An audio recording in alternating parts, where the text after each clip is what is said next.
This is the Reality Self-Help Podcast. Summer House Recap Edition, because I'm on a mission. Welcome to the Reality TV Self-Help Podcast, Summer House Recap Edition. This is episode 20, the episode we never knew was going to exist at the beginning of the season. Wow, I'm not going to lie, I'm tired. I am ready. I'm sad to put a final stamp on this, but it's time to move on into In the City. It was more gratifying to watch this than the reunion in terms of I saw a little bit of Amanda, though she really ignored Ciara. That's my problem, but I saw a little bit of the shame she feels about her decision, but I think she really dropped the ball by not using that situation and only speaking of herself and I was so unlovable. It's very still I, not, oh my God, what kind of a person am I that could do this to a best friend who is such a wonderful person to me. So it's by no means, oh, I'm on board with Amanda, but I saw a little more emotion, I guess. But even when she was saying to Lindsay why she doesn't even remember the reunion and I think it's probably because to me she was on Xanax or something else like that. She's saying it's because when she's getting yelled at, she has to disassociate. So again, you are positioning Ciara as an aggressive person. But let's get into what we saw. So Lindsay is awesome. She's direct, she's clear. I don't think she was cruel by any means, but I think she was direct up front. She said, you need a big sister right now. You do not have anyone who's willing to give you the hard truth, and you need some tough love. But Amanda admits, same as West, West I think said he stopped watching partway through the season, but Amanda hasn't seen. So they still don't understand, because Amanda's still clinging to with Lindsay going, there was nothing going on. It's not that I don't want to watch because I'm going to see something was going on. I don't want to watch because I can imagine all the ways people are going to interpret it, and I just don't want to see that. She's really, I think, trying to avoid accountability and blame by pretending that there was nothing going on. But if she ever does watch it, she's going to see, well, this is what we were looking at, and she's going to have to see what West was pulling with Ciara at that whole time too. It was also interesting to see Amanda admit that she does kind of feel like an idiot. Lindsay says at PJ Clark's, I don't know what PJ Clark's is, but I'm assuming it's a bar in New York City. Amanda saying, West was pursuing me. And Lindsay goes, really? Because that is the opposite of what he told me at PJ Clark's, because he was saying that you were the one coming for him. Amanda says, nope, West was always actively texting me to hang out, and I would say no. Then she goes into her sob story of she doesn't love herself. She wanted Kyle too for so long. And then she thought with the feelings she had for Wes, maybe this is her person because they've been friends. Then Lindsay says something that this does strike me still as a 42-year-old, because I know that I don't love myself enough yet. And I'm just a couple months out of a relationship where at the beginning of that relationship, I was saying this is the most hopeful I've ever felt about a relationship in my life. And that's why it hurts so much to look back and go, oh, he was criticizing my appearance, framed as questions. He was criticizing my passion on TikTok as not quite good enough. I see you laugh in this nervous, all these tiny little criticisms that I look back and I go, oh, even if it was subconscious, he was trying to put insecurities into my head. Don't love myself enough, and I go to other people, men, and I've never found this yet through them, because you can't, to validate me. So it is very cathartic, because I'm like, I know Amanda still has that fall when you have to separate and just process stuff, and it is so brutal and so painful. So yesterday I was crying for hours, but I don't feel as scared as I did 2 months ago, where sometimes I would just be suffocating with the tears and just so genuinely scared of, how am I going to make it through this? This all makes sense what Amanda feels. The shocking thing is that Amanda says she's been upfront with West about this couldn't be casual. You have to see a future. I want to have kids soon. I thought you didn't even know if you wanted to have kids. That's interesting that Amanda's now suddenly out of a 10-year relationship and going through a divorce, and she suddenly does want to have kids. She has said before she's not ready to take care of anything else.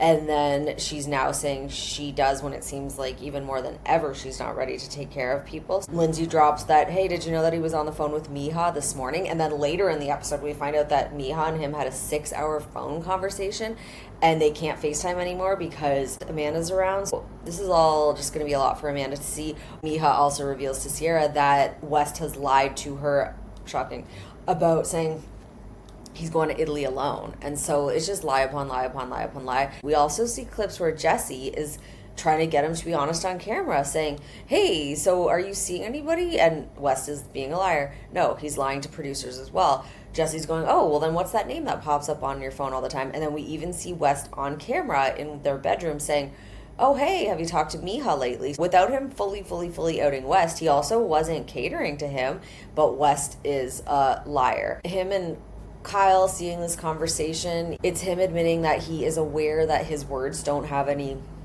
weight or value. Because they don't, it's very hard to listen to what he's saying. And I'm sure he's trying to convince himself of this as well, because again, as we know, people who lie, they also, I don't know what it's like inside their brains, because this is not how I am, but it's that they have to in some way, shape, or form, even if they know on some level, there's another part of their brain, I guess, that just is able to believe these lies. So he's saying that he is really taking this seriously with Amanda, and the fact that they had a 3-year friendship before going into the hookup part is what makes him so hopeful. Going back to Lindsay and Amanda's conversation, I love when Lindsay goes, you got to be like Rose in the Titanic. This is the point when you let go of the sinking ship that West Wilson is.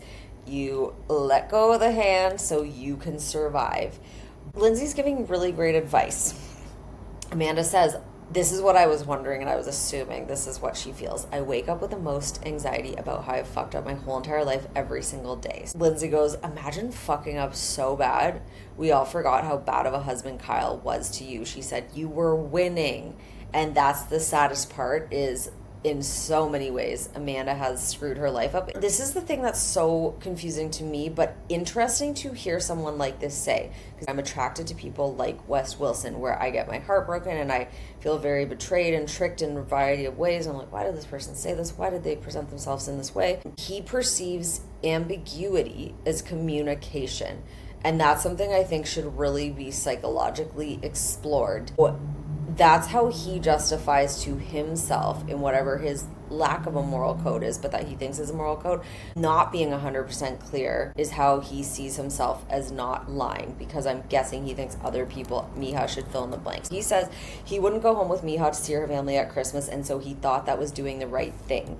Another thing he says is that he kissed Ciara a couple times, but then he also didn't tell her where he lived, or he didn't hang out for her birthday. Later in the night, he was trying to be a good friend. He goes, I did do the right thing a handful of times. This to me is the epitome of white male entitlement. As you said, you've lied to a zillion girls, but because for Ciara you apparently did something good a handful of times, you were now supposed to give you a pat on the back. That is so sick that this is how he thinks. And it's also the blind leading the blind, because Kyle going, well, it's got to be 100% of the time, or at least 80 or 90% of the time. But we know Kyle failed in his own ways over the course of their 10-year relationship over and over and over and over and over again. Kind of hard to take that advice from him. Wes says that he thinks that he is going to be able to be faithful. It was comforting to hear Kyle say what we could all see, which is that him and Amanda have not been in love for years. So their relationship was very much meant to end, and he said that was possible for him to let go of it, seeing that they weren't in love for a long time. It's all a big jumble, and I don't know how to sum all this up.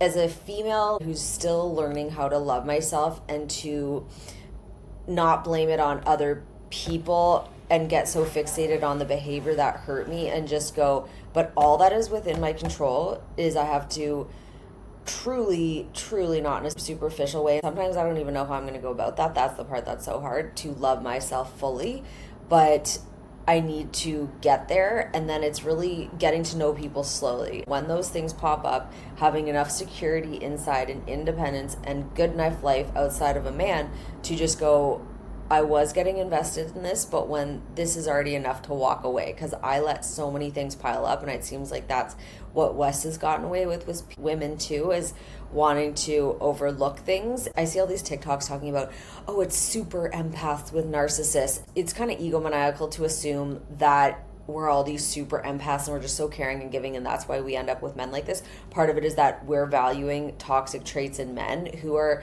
messed up, and so looking at what can we control in the future. I'm sure Ciara, I don't think she will ever give a guy like this a second chance again, because she sees she took a risk, she took a leap of faith, and look what happened. We just gotta trust our guts. When someone disappoints us once, just keep it moving. It's just a bittersweet ending, and I am so curious to what Summer House is going to look like next season.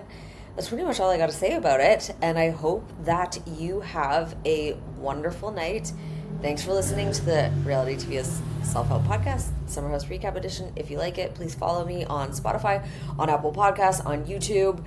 It's also now on iHeartRadio, all different sources. Ideally, give me a 5-star rating. If you can give me a comment, that would be amazing. And thank you so much for listening and coming on this journey of Summer House, this wild, crazy 10th season with me.